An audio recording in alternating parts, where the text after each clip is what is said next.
you know, for anybody that knows me, I will look after anybody that I love. Yeah. So, and do anything to support them as much as I can. Yeah. So it was natural. Yeah, it was. Really. It wasn't like something that we had to force.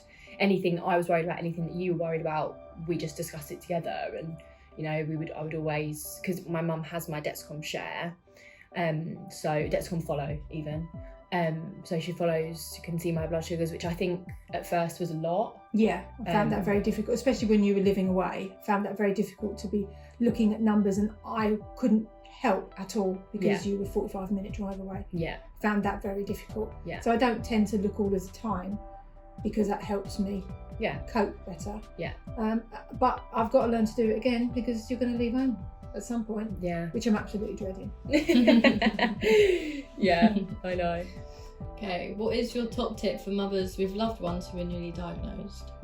My top tip is just take it day by day, even minute take by it minute. hour by hour. Yeah. Everything is completely overwhelming. It's natural to feel overwhelmed. It's natural to feel upset, to feel grief, to wonder what your future holds. Allow yourself to understand what's going on day by day, and as those days tick by, you then become more confident. You understand a bit more about what's going on. You become less frightened. You don't panic all of the time. Yeah. I still have days where I panic. Even the other day, I was cooking a dinner, which I've cooked hundreds of times, but I felt completely nervous the whole time I was cooking that dinner.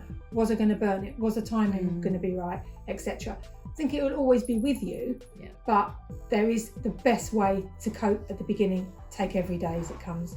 And I think as well, I know what has helped you too is connecting with other mums who have children with type 1. Yes.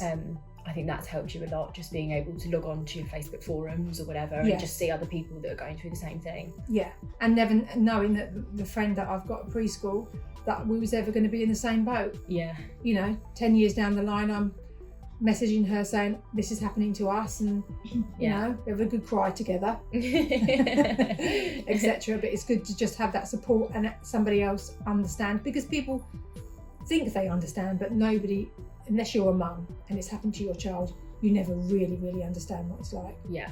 What's your favourite thing to do on those tough days? Chat. Yeah. We talk it through. If I'm having, sometimes I just don't want to talk about it, but avoid each other. Yeah. the mood swings. Avoid her. Yeah. But I think, you know, you'll always be there if I say, Mum, my blood's high, or you'll check my Dexcom and say, oh, do you want to go out for a walk or something, just to kind Sometimes I even preempt it, don't I, before you've even said it. I see they're high and I'll just say, come on, let's go for a walk. Yeah, just to kind of lower the blood sugars. And also it's nice just to get out and have a chat and walk around and be in the fresh air, because at the moment in the UK we're still in lockdown because of COVID, so we can't do much else. Talking it through and sometimes trying to troubleshoot and kind of figure out why it's happened, but other times just accepting that it's happened and you just have to move on. Yeah. It's just having somebody else to bounce ideas off. Yeah. Bounce rants off. Yeah.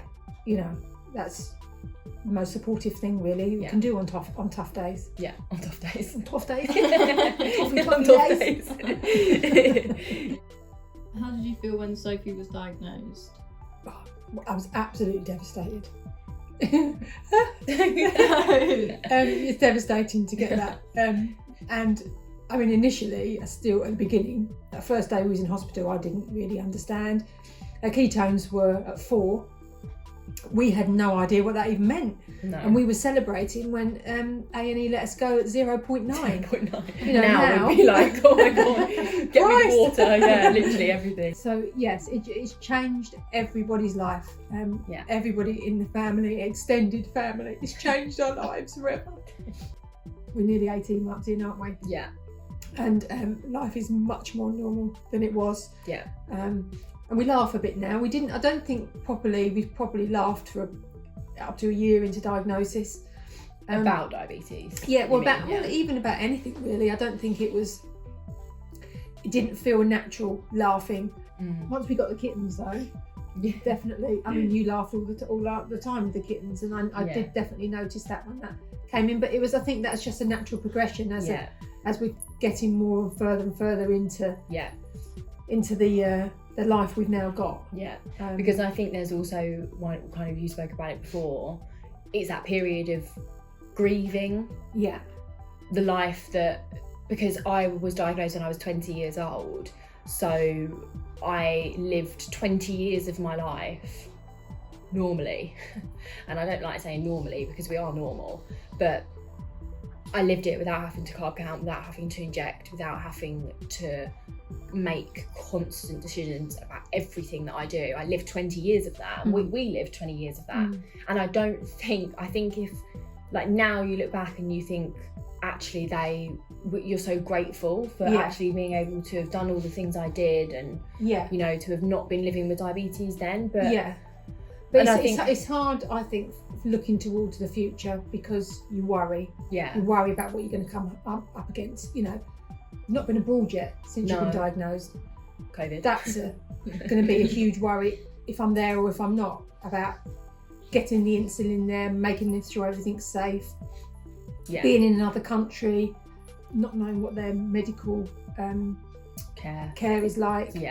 And then the next one is having children. That's going to be another thing, and it's hard having to think that your child's going to find life a little bit harder than your other children in your family.